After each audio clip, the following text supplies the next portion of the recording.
Okay, good morning. Wednesday, restorative practice. And this is part 3 of a series I call, these are the times we practice for.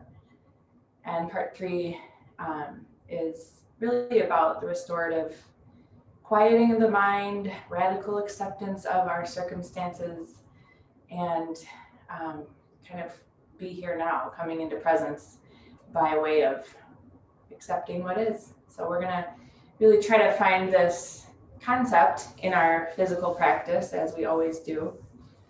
And we're going to start seated, as we always do, just taking a moment to adjust your position so that you have the base of support underneath. You have the buttocks, flesh spread out. You're supported underneath if you need a little height to give your lower back some support. And then, of course, putting your shoulders in line with your hips and taking a moment to press down somewhere. It could be your thighs, which sometimes is a nice placement. It gives your legs a sense of weight, or reminds your legs that they're supposed to be weighted here, or pressing down on your props or the floor. But helping the spine just start to feel a bit lighter and more aligned as you start to kind of stretch away from that foundation of the lower body. Lengthening all the way up through the top of your head. And see if you can kind of, with least disturbance to what you've already established, join your hands together in front of your heart. And just take a moment to close the eyes and look down and think about breathing your sternum not only toward the thumbs, but slightly up. Every time you breathe in, kind of see in your mind's eye the sternum moving forward in space and slightly up. Kind of like a sideways letter J.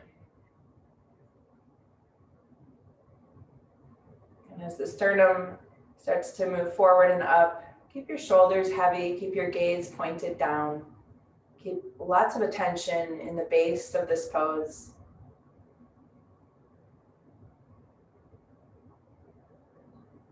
We are going to practice Yoga Nidra today, which includes a Sankalpa, also known as a resolve. And so already creating the space, kind of listening for what you might use as a resolve, and intention is another word for this practice, but just kind of starting to feel into the heart space. And this could be something you wish for yourself, for another person, for the world at large.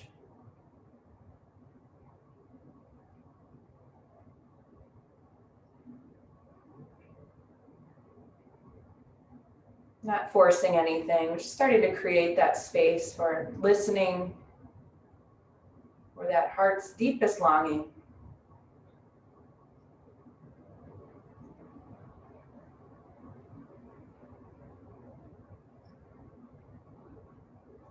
And keeping that sternum kind of out in space and ascending. On an exhale, bow the head.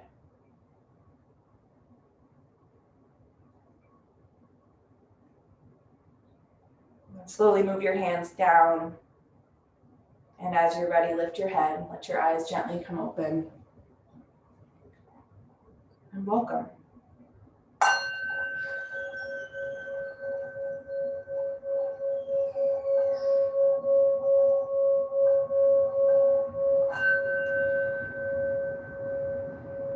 I'm going to have you guys come into child's pose, but before you do, set up for a head-supported downward dog. So you might use your bolster if you have one. You might use a amount of height of blankets if you don't have a bolster. A block is another good one, although the blocks aren't as forgiving, so they're not going to squish as you start to lengthen the body. So just be aware of that. But create some support that's going to go kind of where your head will be, and then you can find your way into child's pose.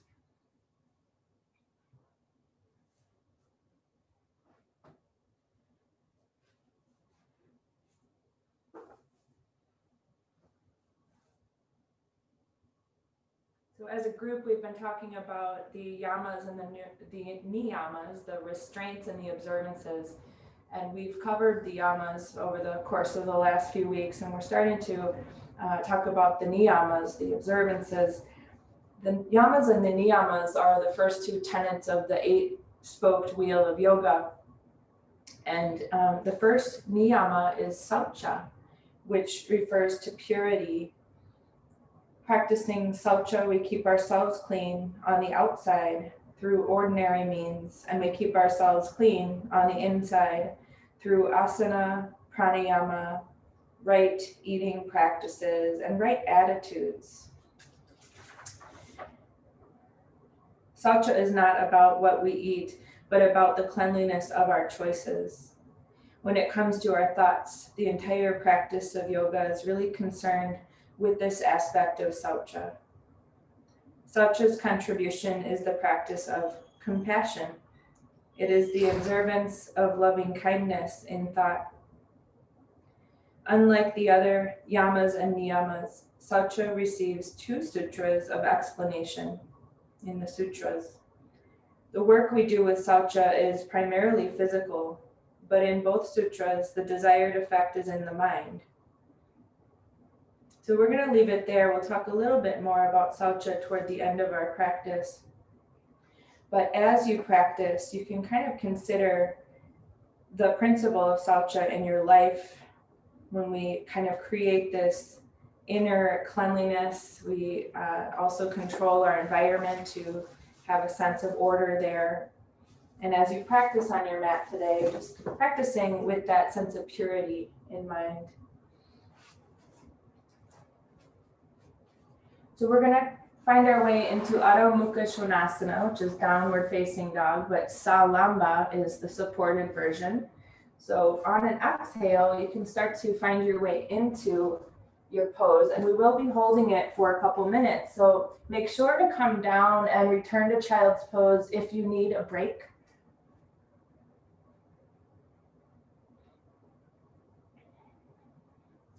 And try to support the head in a way that the back of the neck stays long. We're not kind of jamming the neck in any way. You should feel like the spine really in a clean line runs from the tailbone out through the top of your head. And make sure you have a sensation that the line of energy can not only meet the props, but start to move into the props so that you can continue lengthening from the tailbone through the crown. You don't feel like you're being kind of jammed up against the prop. Pressurize your hands in a way you sense your armpits beginning to hollow out. And use your arms in a way that helps the sides of the torso extend. Because of the shape we're in, against gravity, there's a tendency to telescope from the hip crest to the armpits.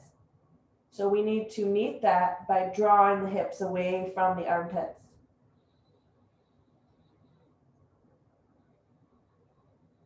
The asana and the pranayama, the way you're breathing, are cleansing. So lean into that aspect. This is sauca in practice, mostly done with the physical body. And when we use the body, the medium of the body, it manifests elsewhere in our lives.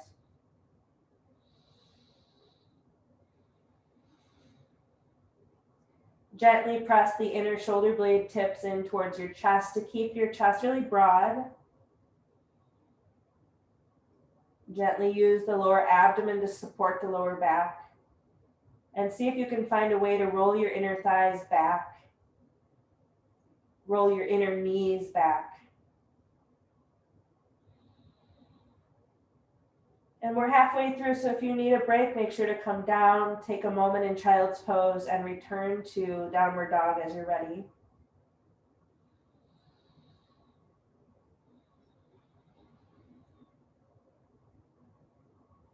So the be here now idea is really a sign that you're kind of mastering the art of the asanas, which means you're able to be present. So if you notice your mind is kind of leaving the experience, it's a clue that maybe you're under or overdoing. So it's a clue to maybe adjust what you're doing in some way. That could be modifying the pose. It could also be checking in with where you're kind of tensing against the pose.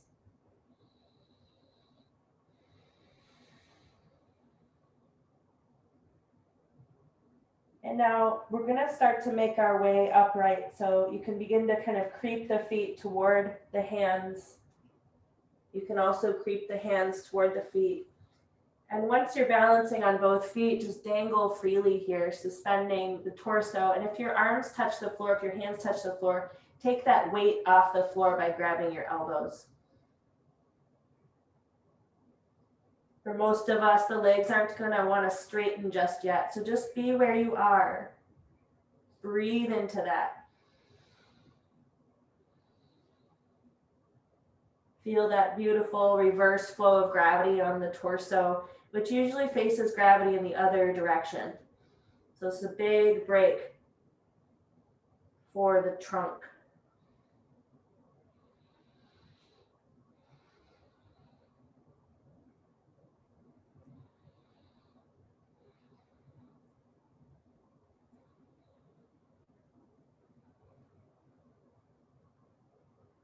Now go ahead and drop the hands. As you bend your knees and take hold of your hips, make sure to engage your stomach muscles to help you come up and in a way that supports your spine. And just take a moment to step into Tadasana, mountain pose, joining the feet, joining the legs,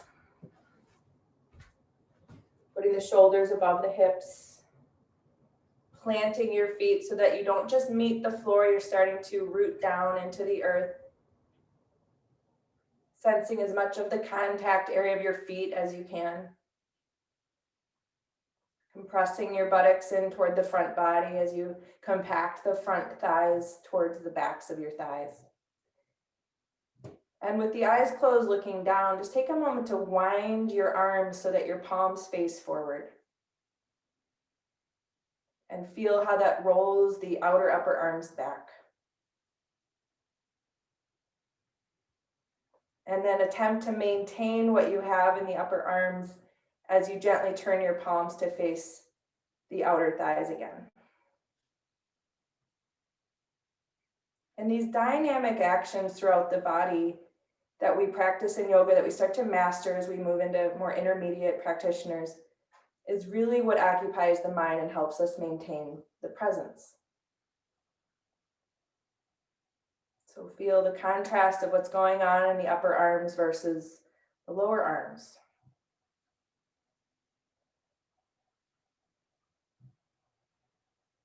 And imagine you're up against a wall. For a lot of us, the head falls forward. So make sure that the back of the head would touch the wall if you were truly standing up against a wall. Be in your Tadasana as fully as you can.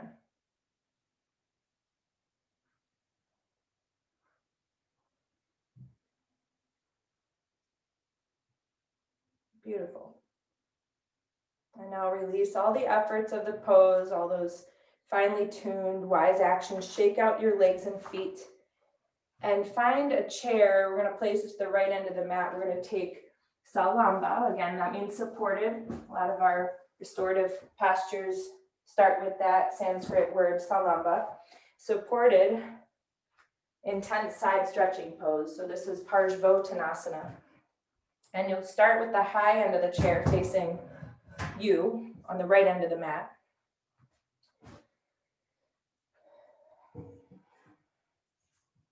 Taking your right foot forward, your left foot back. And you're just going to kind of space yourself away from that chair so that you can come into a horizontal torso with your hands pressing down on the high position, the high part of the chair. We want to really try to create as much length to the trunk as we can. Your legs are straight here. And you're kind of scrubbing the feet toward each other to help you square the hips, which means the right foot draws back and the left foot kind of pulls forward. And this will help you square your hips and level your hips. Let your ears kind of exist between your arms.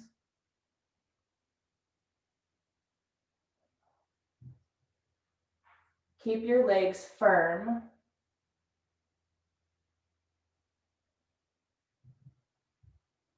And observe the breathing. The breathing is another clue of overdoing or underdoing in the pose. One clue of overdoing with the breath is you might hear rippling, which is kind of a distressed way to breathe. So let the breath kind of tell you how you're relating to this pose. Are you kind of white knuckling, waiting it out? Or is the breath smooth and even and deep?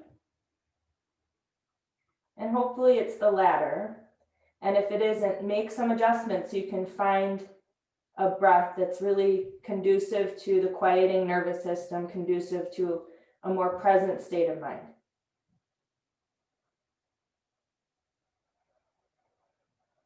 Every time you exhale, you detox, so track those exhales out as completely as you can. Sometimes I think about deep sea diving and the bottom of the exhale is like touching that deep sea floor.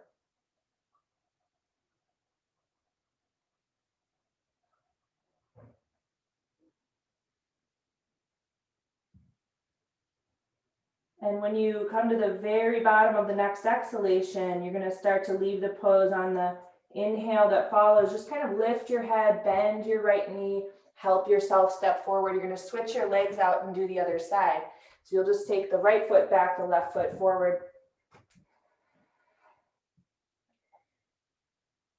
And you might feel that right hip flying back, the left hip kind of scrunching forward. So again, kind of scrub the feet. In this case, it's the left foot scrubbing back, the right foot scrubbing forward.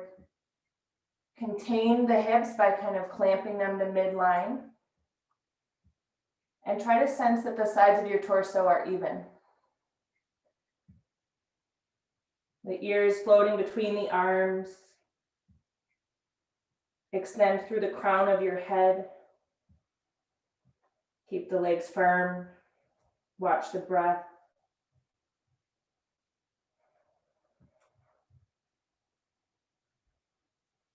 We talked about radical acceptance as how we be here now in these times. And how this translates to the physical practice is if you're resisting the pose in some way, if you're tensing against it, you're not really accepting the pose. And so we can find deeper, more kind of pure poses if we face these resistances in the body. For instance, I'm noticing my feet have a tendency to cling and cramp here. So I'm making micro adjustments in my feet to soften the feet. The feet really signal the entire body with a certain attitude. So adjusting the feet can make a world of difference in your poses.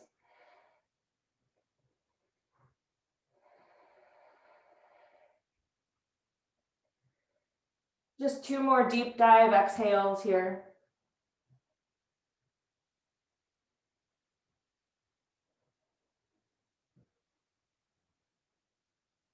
And when you touch bottom with the next exhale, just start to leave the pose by lifting the head, bending the left knee, help your right foot forward.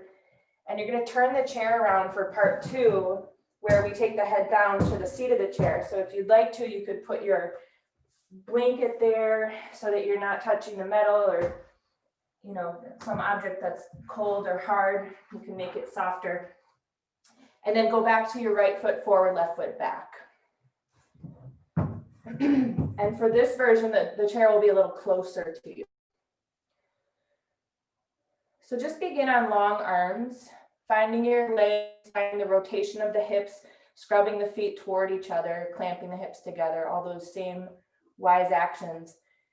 Take a nice deep breath in to encourage that elongation of the trunk again. And then exhale, lengthen forward, and you might want to use additional propping. You could use a block, you could use your arms, but you're going to want to take the head down.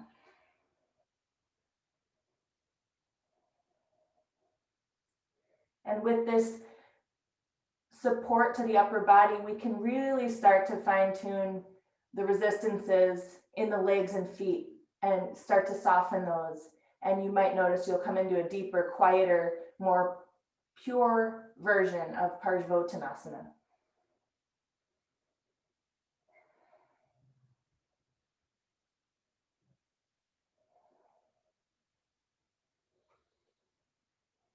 And just let your mind explore the full container of the body. Notice where there's clamping or clenching or resistance or tension or fighting back.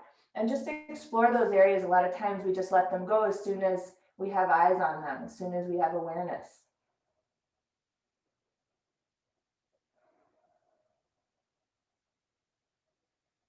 BKS Iyengar talks about every cell in the body having an eyeball. Now let full awareness enter your body.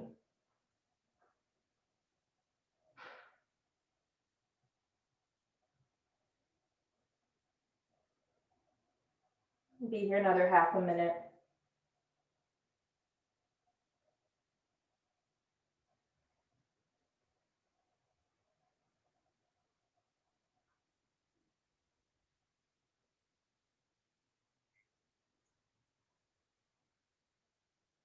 Finish your exhale. Lift your head. Again, bend your right knee. Use your arms for support. Help your feet come together. Step back with the right foot when you're ready. And just again, set the legs up. Be on your long arms. Adjust your hips so they're aligning evenly. Lengthen your torso. In breath, come to the top of that in breath. Exhale, bow deeply. And again, find a way to support your head. And then just refining the base of the pose so that you can come into a deeper sense of surrender in the torso and the brain and the upper body.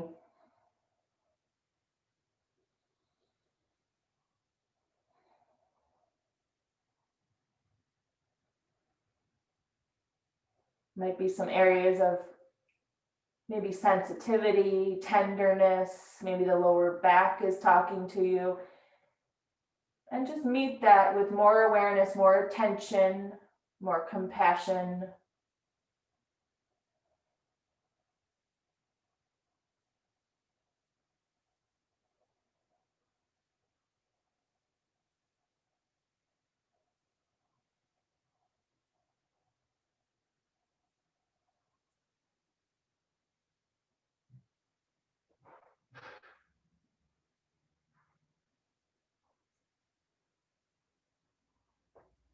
Three more deep exhales.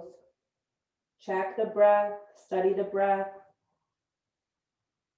Find a way to be in a smooth, deep, even breath.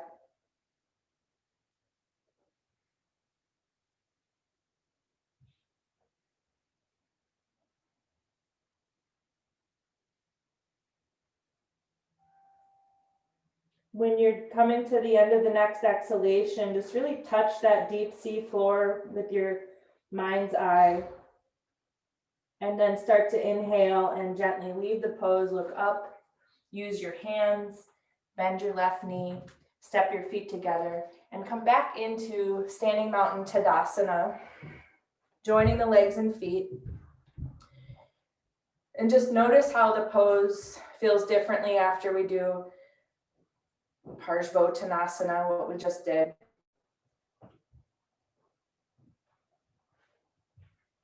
Growing those deep roots out of the feet, lengthening through the crown, drop the shoulders. Even imagine someone standing behind you, pressing the weight of their hands down on your shoulders. Resist the spine up and away from that imaginary pressure, lengthen through the crown.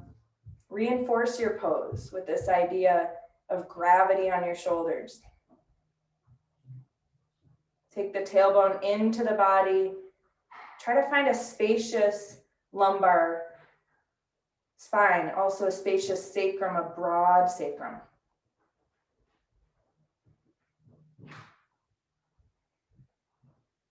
And imagine the head, back of the head against the wall. Sternum reaching out in space and up like a hook. With every in-breath, with the exhales, leave that sternum forward and up. Rotation of the upper arms, palms might have to turn forward to help you get there. But then keeping that, make sure the palms come back to facing the outer thighs.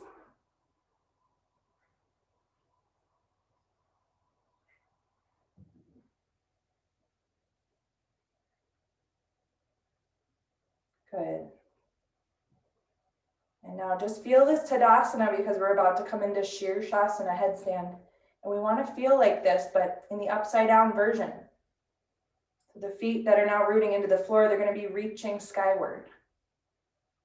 The spaciousness in your neck, it's going to be maintained in the upside down position. So as you're ready, open your eyes, just kind of shake the limbs out. You're going to set up for headstand. You can use the wall. You can do wide standing forward bend if you are, for whatever reason, modifying inversions today. Make sure to create some support here that the head can come down if it doesn't come down directly.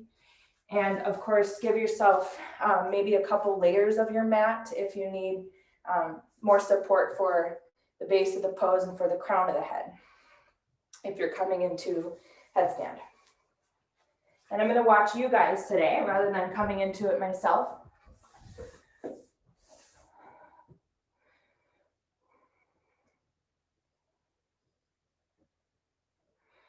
And remember, in studio classes, we would be doing this in a more modified way, but because we're all at home without all these props, we're not doing those modified Shirshasanas. So really try to bring a sense of quietness using your own support here. Beautiful, Lynn.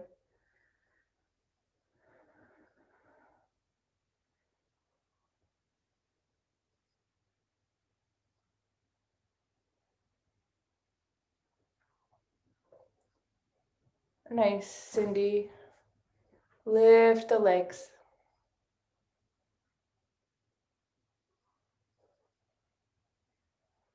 See if you can feel your Tadasana here.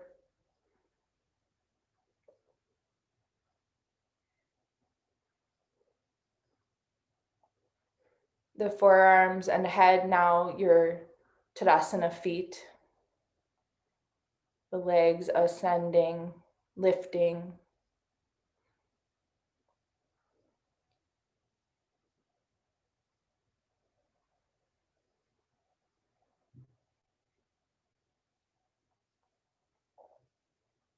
Beautiful. The back of the neck is long. Make sure you're on the true crown of the head. It's the highest ridge of the head.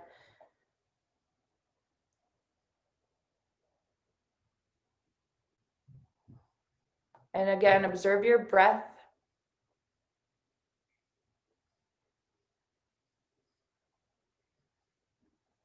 Observe your attention. If it's present to real time or if it's time traveling.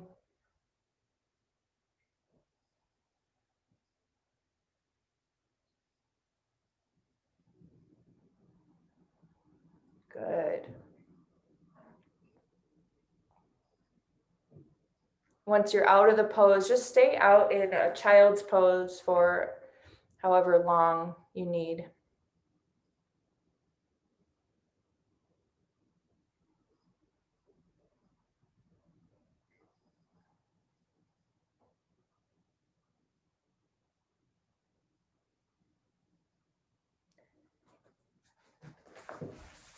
And now you're going to start to come out of the pose as gently as you can, as quietly, without jarring your nervous system, without doing any explosive movements in the body, any ballistic actions in the body. Taking child's pose for as much time as you need to let those efforts go. Take care of your mat and your props if needed.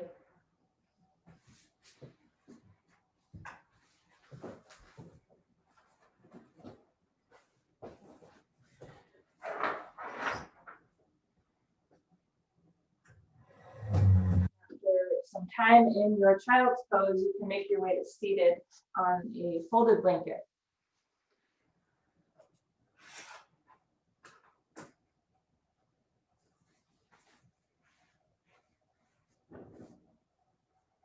And just keep a second blanket and or bolster nearby. Keep your strap nearby.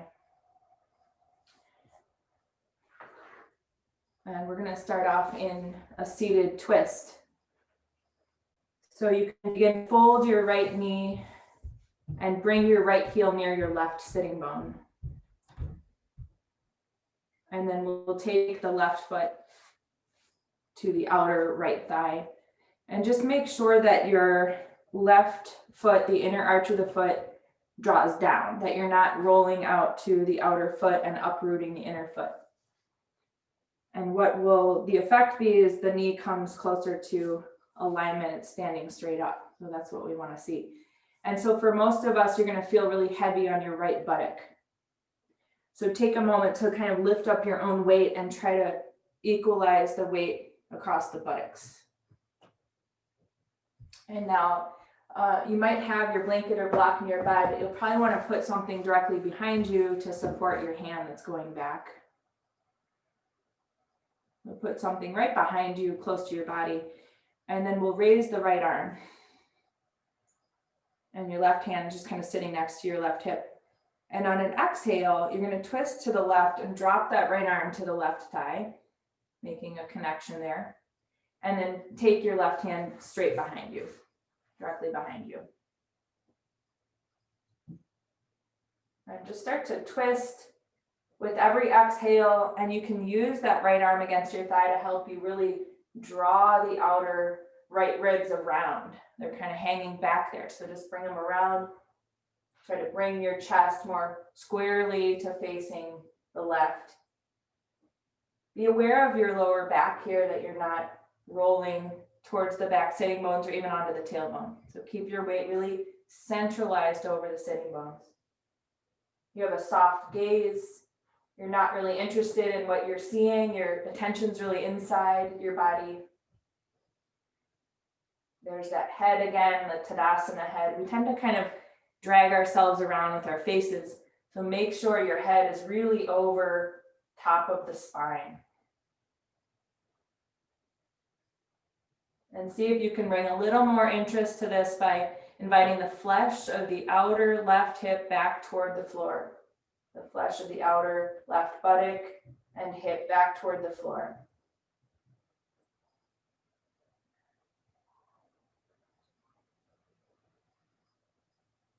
And after the exhalation, inhale, kind of unwind the trunk. And we're going to create Gomukasana from here. So some of you might be able to stack the knees and wiggle the feet out to the sides. Some of you might have to modify that and stack the shins. And some of you might need to come into Sukhasana, where you're crossing the left shin in front of the right. So it's really, you have to listen to the body and see where you are, radical acceptance, where are we, and start from there. There's no other way. So we're going to create Gomukasana. A lot of us are going to need a strap.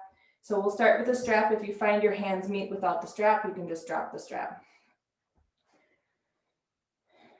So if you come into the stacked knees position, again, you're probably going to need to lift your buttocks up and just kind of centralize the weight so you're more even. And whatever leg sits on top, we take the opposite arm up for Gomukasana. So in this case, we'll be taking the right arm up and drop the strap down your back.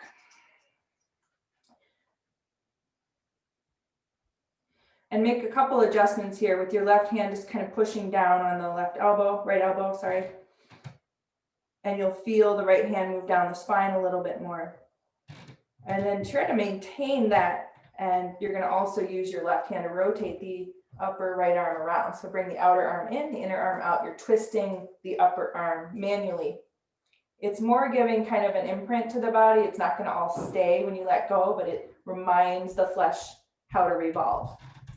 So keeping all of that, extend the left arm sideways, thumb down, and swing the arm and catch the strap and try to bring the hands together. And this is where you might find they do meet, but if not, you're just going to resist the hands apart, like you're pulling something apart.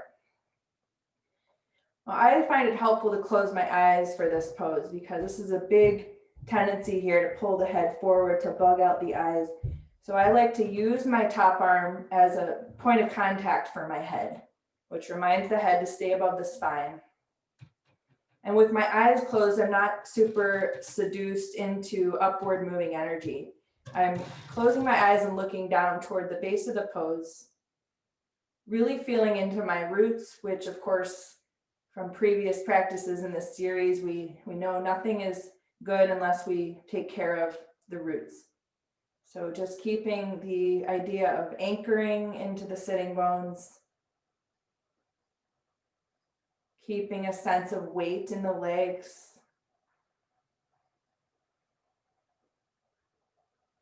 and let that really create spaciousness in the torso. That's not an act, it's a byproduct. Take your elbow tips slightly back, take the shoulder blades in, soften your jaw, and for the next 5 breaths, just notice your breath.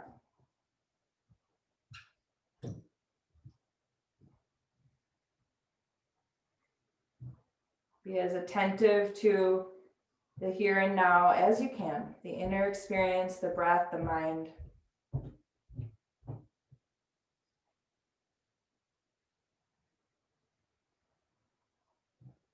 Beautiful. And now go ahead and release your arms. Move the strap down if you were using a strap.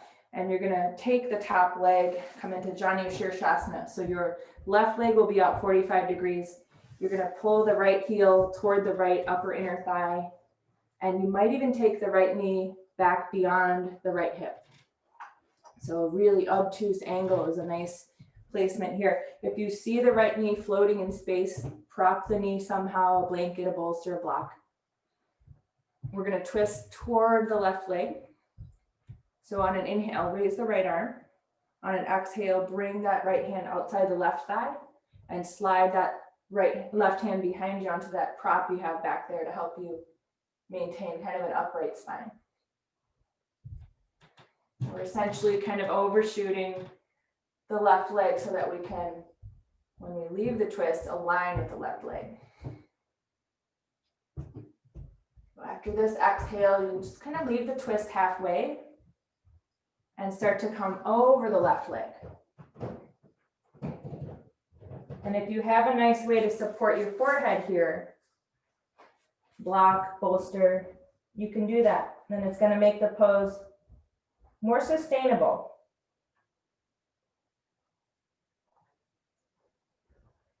So continue to turn toward the left leg, continue to anchor into your right leg. Sense your lower back. If you feel like it's slanted, make some adjustments in your body so that you can align the lower back to become more level left to right. Same with the shoulder girdle. You might pressurize your hands in a way that helps you do that. Reaching out through the inner right knee, outward and down.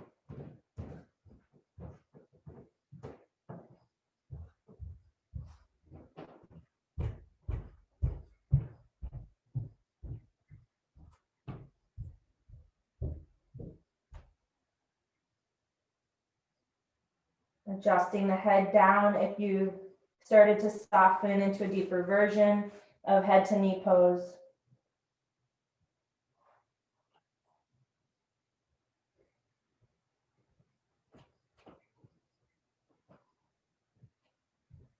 Maybe some of those tensions starting to crumble, some of those resistances.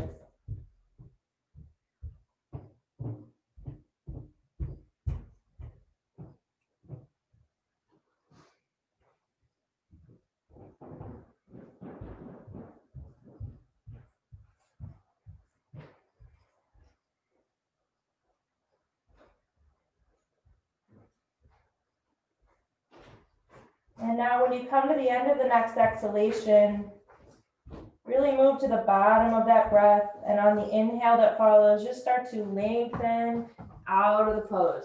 Gently come up on the in-breath. Turn yourself back to center.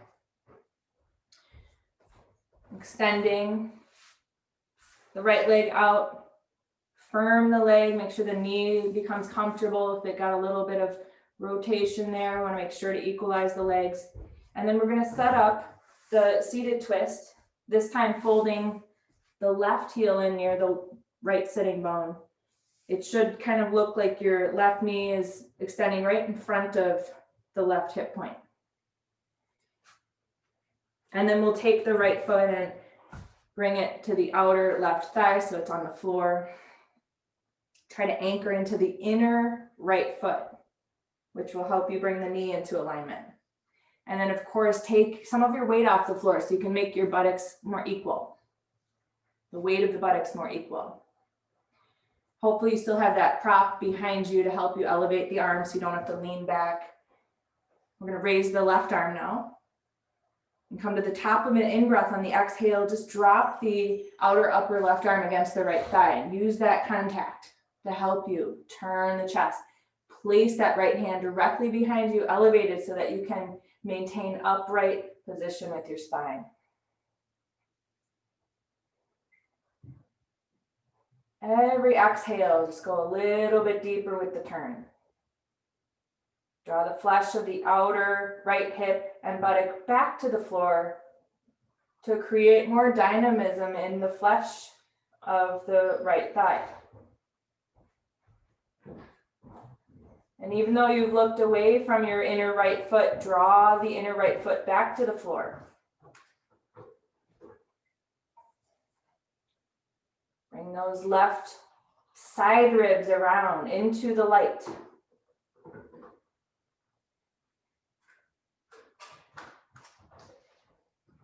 Think about your head. Is it flying forward or is it against that imaginary wall? And then notice before you leave the twist, where are you kind of putting up a brick wall? Where are you resisting? Where are you kind of frozen or stuck? And just shine some light there. Bring some breath there.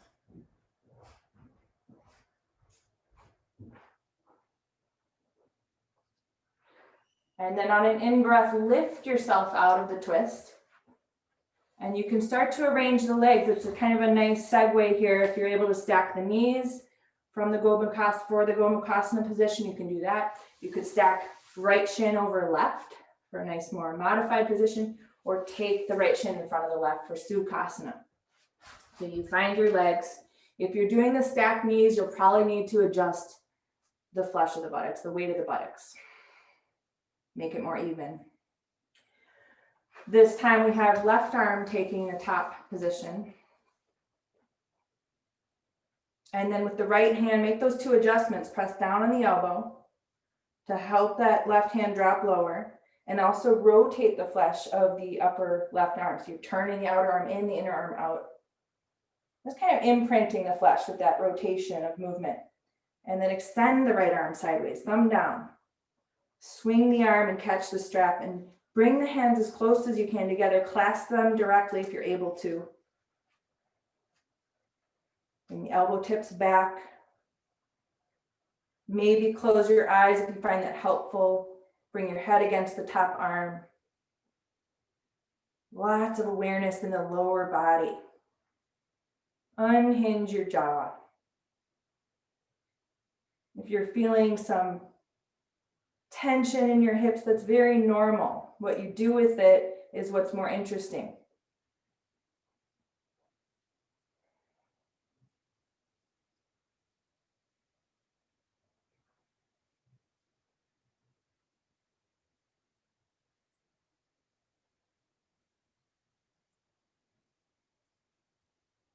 A few more breaths.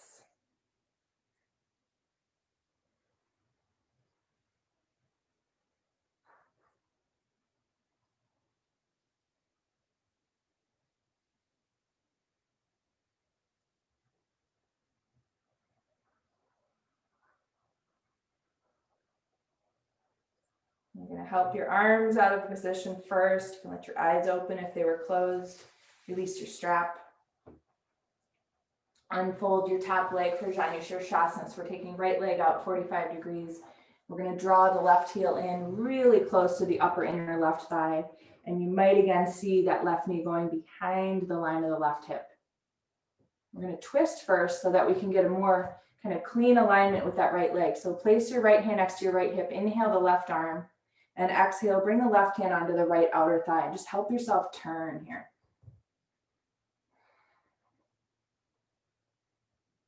As you turn away from the left leg, keep a lot of awareness there, keep a strong line of energy, exiting the inner knee outward and down.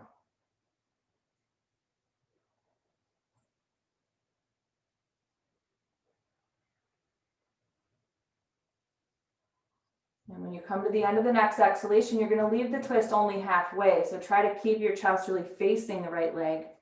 Exhale, come over the right leg. And again, find a way, if it's accessible, to prop your head. If it isn't, you're just going to really try to find a more surrendered position for your neck. So if it's not possible to prop your head, make sure the neck is comfortable. We continue to energize through the left leg. We continue to turn the trunk to the right to keep us on point. And we continue to try to find level hips and sacrum.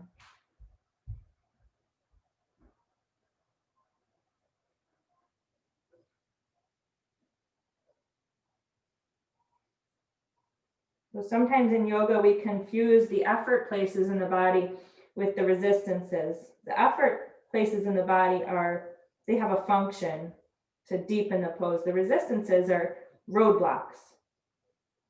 So one way to advance as a yogi is to really become more discerning. What is an effortful place that has a function or purpose versus what is just a resistance or a roadblock in the body preventing more depth.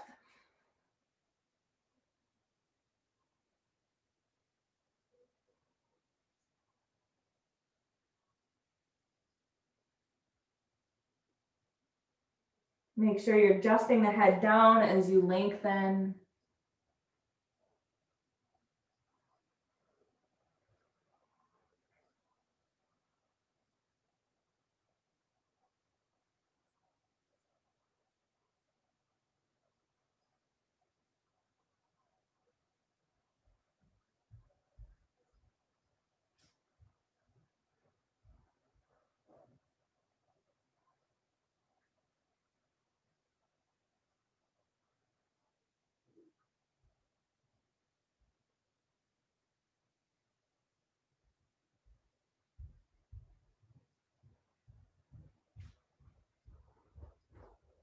And now finishing the exhalation.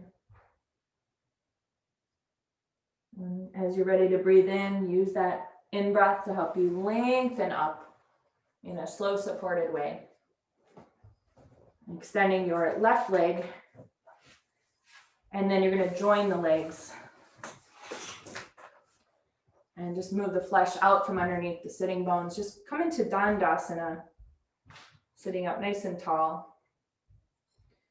We're going to finish here with Pashimotonasana. So again, you want to support the head for this one. Your chair seat is a good one if you have a lot of tension in your legs. Otherwise, you can build up the height you anticipate needing. You could even kind of do a test run to see what you need so that you can create that contact. But you will go a lot deeper if you have the support you need. So use a chair or whatever medley of props you want to create that height.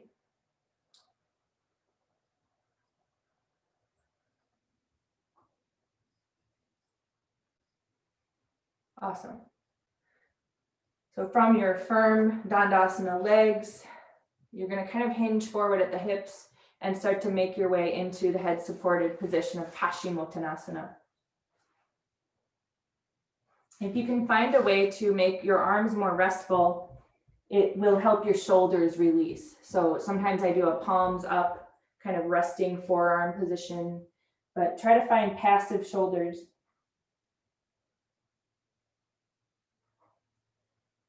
And there might be a sensation you're pushing the heels away from your body. So think about reversing that. The heels moving toward the hip joints, which will propel the torso forward.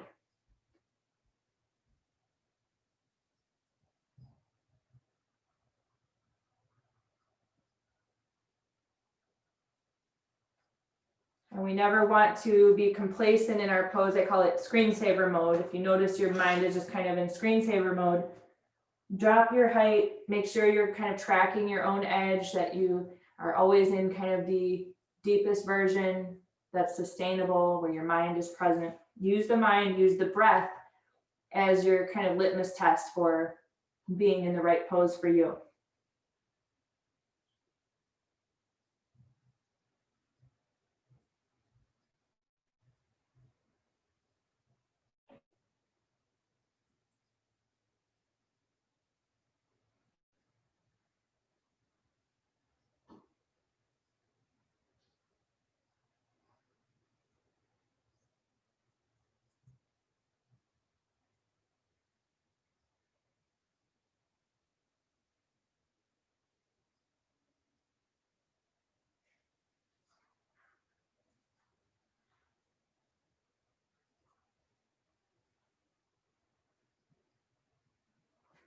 Just the last 5 breaths here. Make sure to drop the height again if you need to.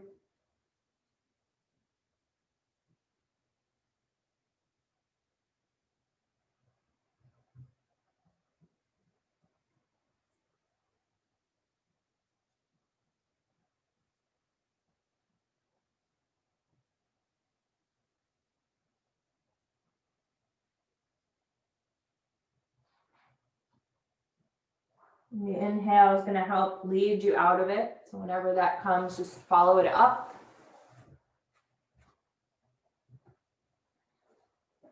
You can kind of deconstruct all the propping that you have, move it away from you. And I want us to come into a gentle back bend before we come into Sarvangasana. So we're going to make cross bolsters, and that means for a lot of us, it's going to be cross blankets. If you do have a bolster at home, you can use it as your bottom bolster. We're going to make an X, and the top part of the X will run vertically with the spine, So if you're using a bolster blanket combo, the blanket is kind of the better choice for the top. Otherwise, it's going to be 2 rolled blankets. If it's 1 blanket, it's 1 rolled blanket. So make sure you create that X. And if you have an additional blanket, I do have one, you can use it to kind of create just a little bit of a softer surface for your head and shoulders. And because we're coming out of a deep forward bend, we don't want to jump into a deep back bend. So I'm going to have us all start with our knees bent, feet grounded as you come into this position. So you're going to sit on top of your cross bolsters. We'll just call it that for all intents and purposes. And then you're going to help yourself down so that your head and shoulders come onto the flat level floor surface or blanketed floor surface. And begin with your feet wide and your knees bent, just kind of initiating the spine into this back bend. While you're kind of keeping the lower half quiet, adjust your shoulder blades up into your chest, adjust your outer upper arms down. We can kind of do a little rocking technique to bring the outer upper arms down, the shoulder blades lift into the chest. For a lot of us, that results in a hyperextended lumbar, so make sure to take the tip of the tailbone toward the front body, toward the ceiling, so that you're pressurizing your low back into the props, not away from. Rock your head as well until your chin comes very close to your chest. With the palms face up, think about lifting the pinky slightly and grounding the thumb slightly, with just a little bit more exaggeration there, so that you're keeping the outer upper arms down and lifting the inner arms up. As you're ready, extend your legs, resting on the heels with the toes right above the heels. Your feet will be wider than your hips.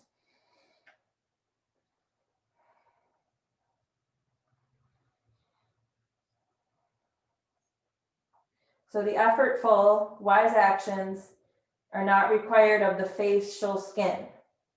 That would be a resistance. If you're grimacing, that's a resistance to the current set of circumstances here. Relax your face. The tailbone action rising toward the ceiling is a good effort that maintains a sense of quiet and softness in the pose.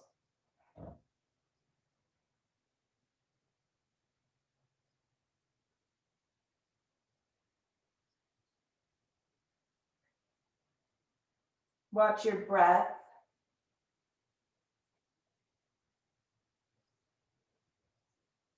And even when we're kind of in a very good pose, there still might be some roadblocks. So just run a body scan, kind of look around, become curious. What's preventing this pose from being pure bliss?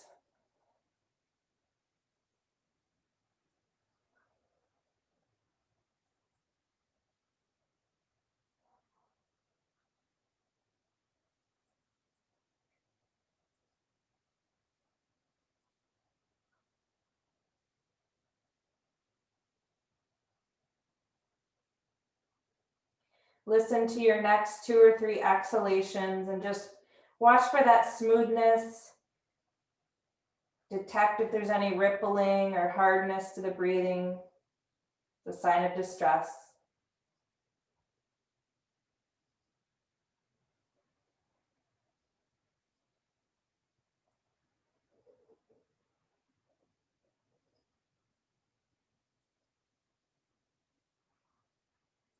And now start to release the limbs, soften the limbs, step the feet back to the floor. And with the feet wide, let your knees come towards each other. They might touch, they might not. Fold your hands onto your belly. And you're going to kind of start to slide or shimmy toward the head side so that your hips and butt now come down as well. You're going to leave your legs elevated and cross the ankles on the height. So your butt should be down, your hips should be down, and your feet are elevated, your ankles are crossed on the cross bolsters.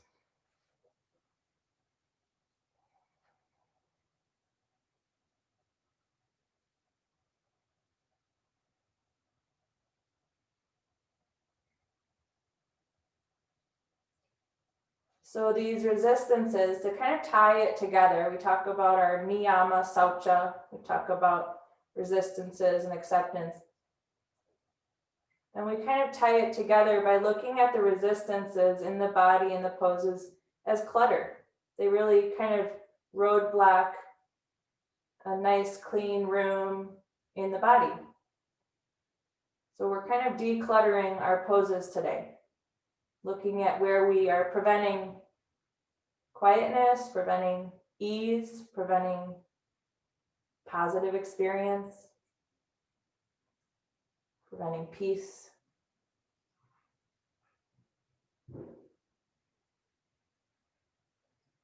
So we'll study that with one more pose, which will be Sarvangasana, shoulder stand. And I invite you to modify with legs up the wall if you are kind of keeping your inversions more modified today. Otherwise, you're going to set up with your blanket stack, hopefully 2 or 3. And using a strap for the arms if you use one. And maybe using a block under the sacrum to help you not only come up into the pose, but also to help you come down.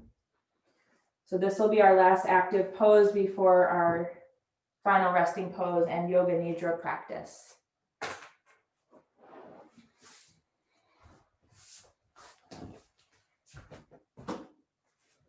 So this would be a good time to set up not only for shoulder stand or your modified shoulder stand, but also to prepare your space for your final pose. So you might turn lights off at this point if you have them in your room, especially if they're shining over your eyes.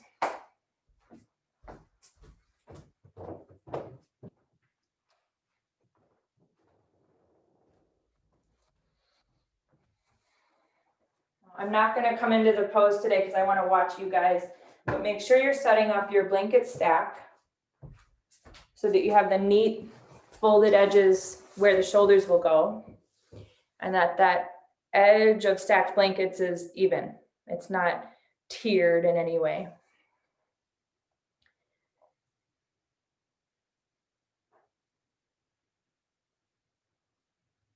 And make sure the elbows come a little closer together without that strap on.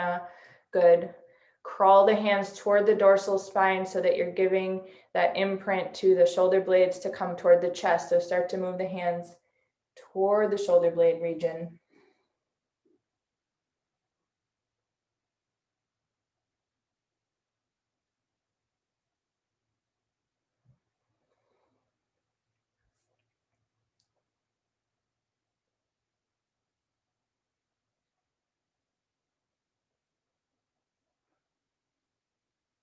Feel free to get into the pose as you're ready.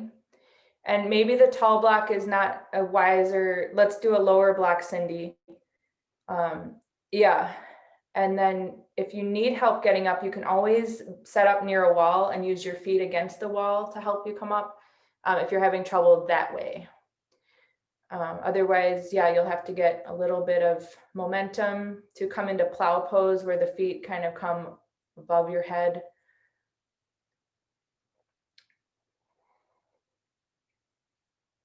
Yeah, that's a good idea.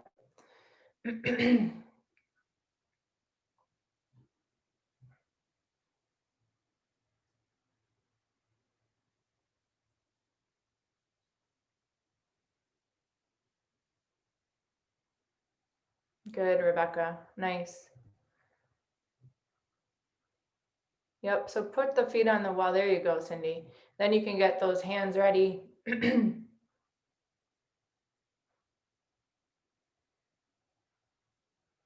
Yeah, and if you've come out of it, feel free to stay out of the pose. Yeah, and you didn't have blanket supports on us, so it's probably a little hard to get up. As far as I can tell, actually, I'm not sure if you did. Maybe you did. Oh, you did. Okay.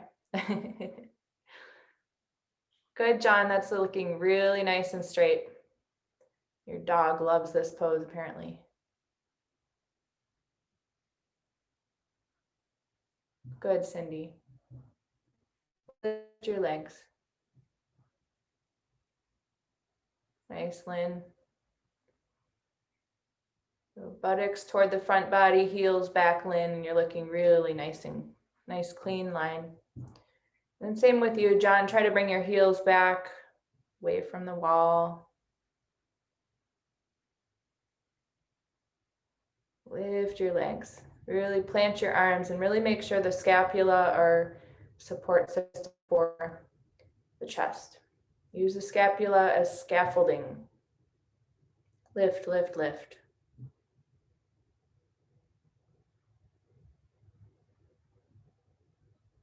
Wow, beautiful. Remember, someday, one day, we lose sight of the feet. So keep losing sight of the feet or making the feet less in plain view. Good.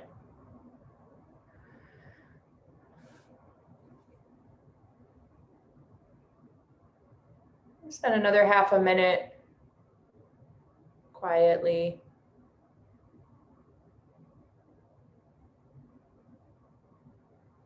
Locating the needful effort, and then also try to dissolve those unnecessary tensions in the body. And you're gonna, when you're ready to come out, which should be pretty soon, you're gonna either come out with the plow pose where you bring the feet above the head, or you can start to move the feet back toward the floor in the other direction. Yep, stretch the arms toward the feet now, Cindy. Good. And then use the arms as anchors to help you descend your hips and your legs. Once you're down, yep, and momentum does catch us a lot of times when we come down, but once you're down, make sure to slide toward the head side.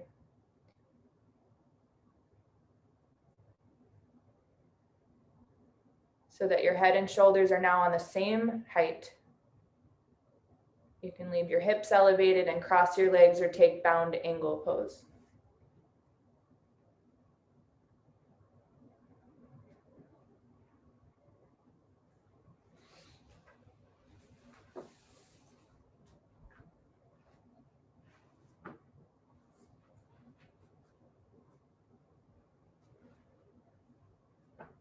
You're going to quietly set up for Yoga Nidra, which is just basically setting up for Shavasana, but with, I usually recommend some support behind the knees, which will keep the lower back resting as it is now.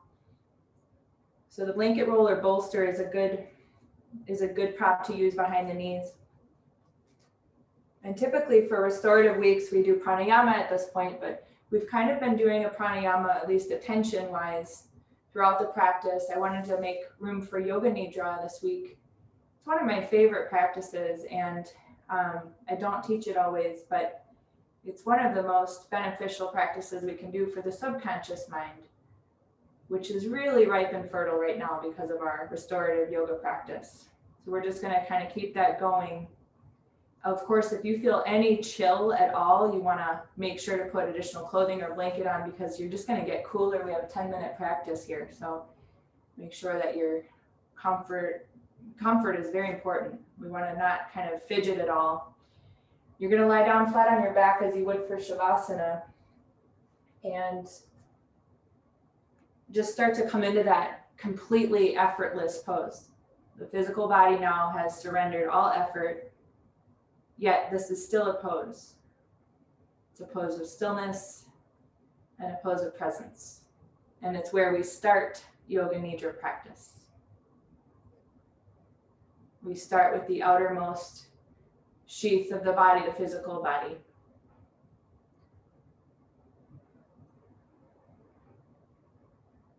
And we start to scan the body and invite complete surrender.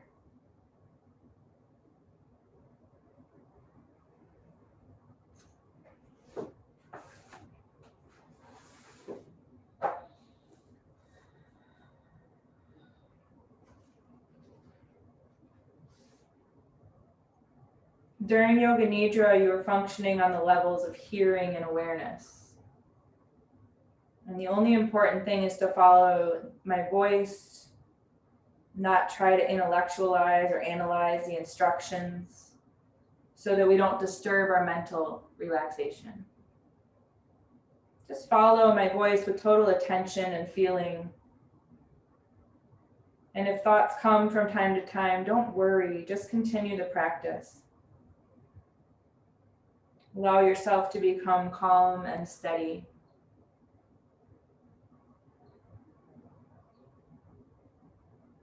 Bring about a feeling of inner relaxation in your entire body.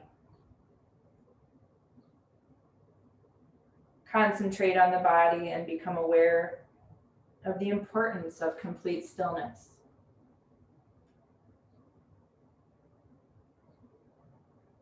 Develop your awareness of your body from top to bottom. And mentally repeat the mantra Om.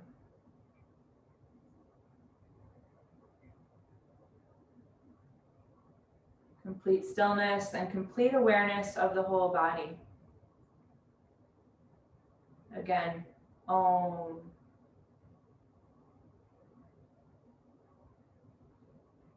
Continue your awareness of the whole body.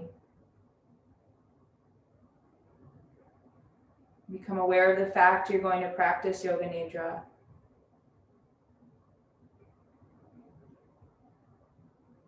The practice of Yoga Nidra begins now. At this moment, you should make your resolve. The resolve is very simple. Try to discover one naturally.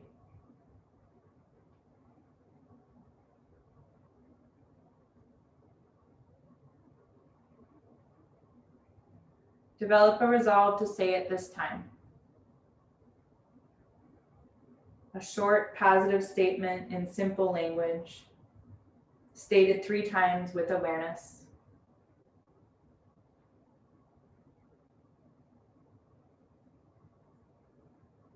Repeat your resolve 3 times mentally now.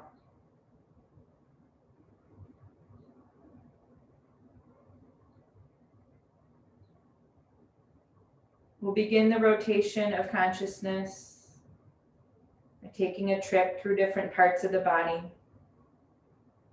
As quickly as possible, the awareness is to go from part to part.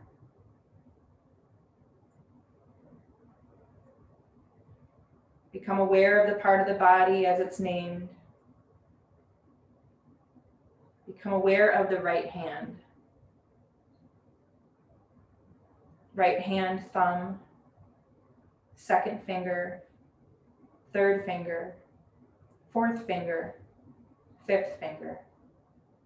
Palm of the hand, back of the hand, wrist, lower arm, elbow, upper arm, shoulder, hip, right waist, right hip, right thigh, kneecap, calf muscle, ankle, heel, sole of the right foot, top of the foot, big toe, second toe, third toe, fourth toe, fifth toe.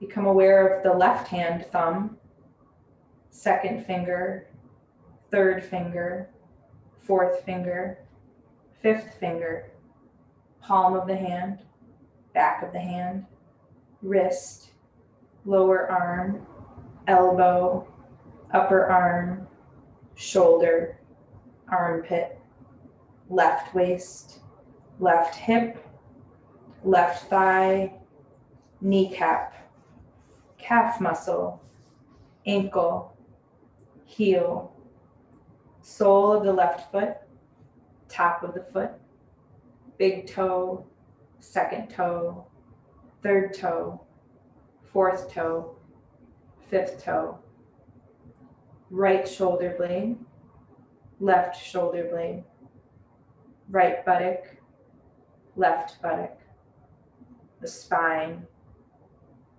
the whole back together, top of the head, forehead, both sides of the head, right eyebrow, left eyebrow, space between the eyebrows, right eyelid, left eyelid, right eye, left eye, right ear, left ear, right cheek, left cheek, nose, tip of the nose, upper lip, lower lip, chin, throat, right chest, left chest, middle of the chest, navel, abdomen,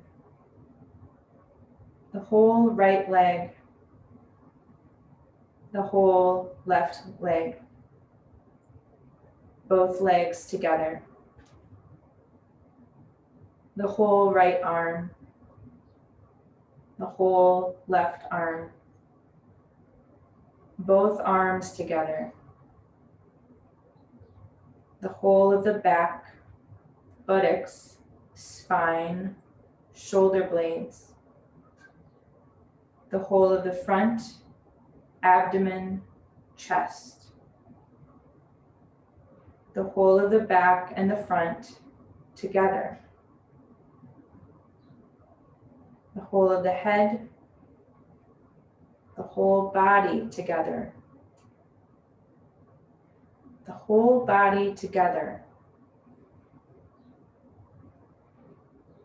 the whole body together.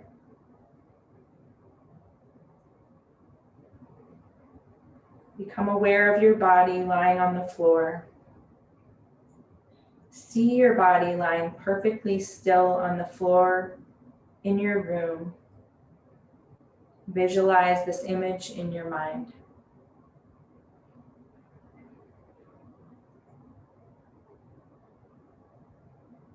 Become aware of your breathing. Feel the flow of your breath in and out of your lungs. Don't try to change the rhythm. The breathing is natural. There's no effort.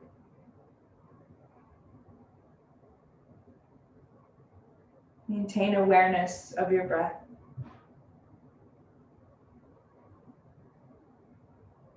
Complete awareness of breath.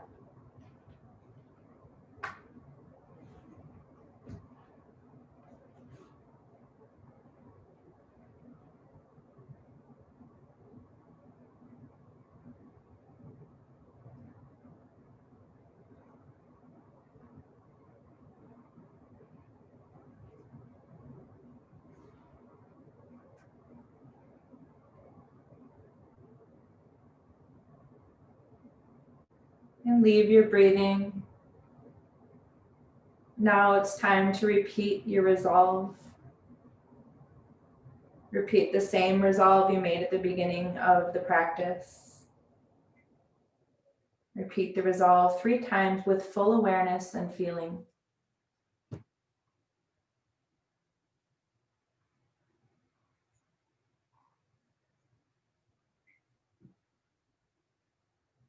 And now draw your mind outside. Again, become aware of your breathing, your natural breath. Awareness of your body lying totally relaxed on the floor. From the top of the head to the tips of the toes. Again, say mentally in your mind, Om.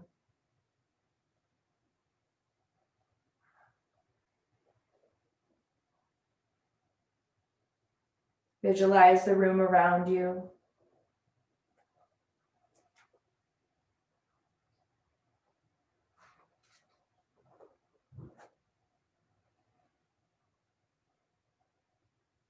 Starting to wiggle and move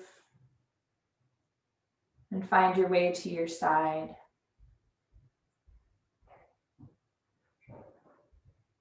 Practice of Yoga Nidra is now over.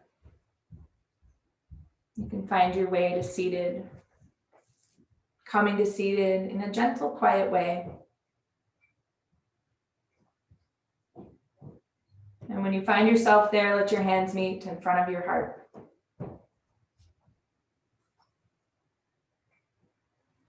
And just notice the practice as a form of inner housekeeping. Notice if you feel any more connected with yourself or to yourself. Notice if you feel an ability to sit in a present way. One last way we can really enter this practice of acceptance is just inviting a sense of gratitude into our hearts. So just take a moment here, finding a sense of gratefulness. Let's take a deep breath in through the nose and let it go.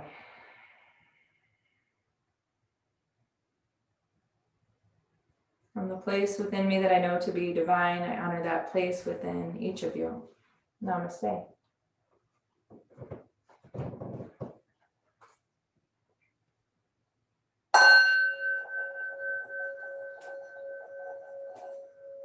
All right. Well, thank you all for joining me this morning. And I'll look for you either Friday or next week. Hope to see you. Hope you have a great weekend. Thank you so much.